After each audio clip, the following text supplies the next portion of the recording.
আতশবাজি নিয়ে রাজ্যকে সময় বেঁধে দিল হাইকোর্ট। মাত্র 30 মিনিট সময় দিল ডিভিশন বেঞ্চ। না হলে মুখ্য সচিবকে জিজ্ঞাসাবাদ করতে বাধ্য হব, নির্দেশ কলকাতা হাইকোর্টের। আতশবাজি মামলায় হাইকোর্টের প্রশ্নের মুখে রাজ্যের আইনজীবী। বিস্তারিত আপডেট জানাবেন, টেলিফোন লাইনে রয়েছেন প্রতিনিধি অভিরূপা হাজরা। অভিরূপা, রাজ্যকে 30 মিনিট সময় বেঁধে দিল আজকের দুর্গাপূজা অবকাশকালীন বিশেষ ডিভিশন বেঞ্চ। না হলে বিচারপতি জানিয়েছেন মুখ্য সচিবকে ডেকে জিজ্ঞাসাবাদ করতে পারে আদালত।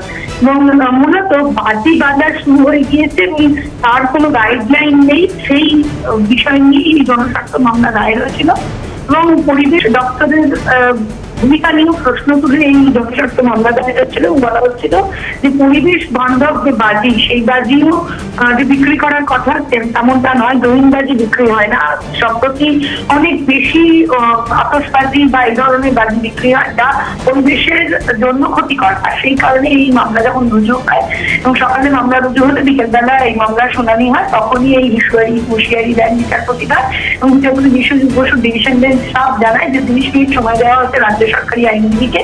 তিনি যদি তার সঠিক মূল্যায়ন না করেন তাহলে মুখ্য সচিবকে ডেকে জিজ্ঞাসাবাদ করতে পারে আদালত।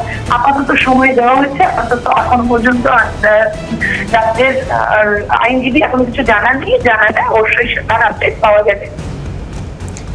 ধন্যবাদ অভিরূপা।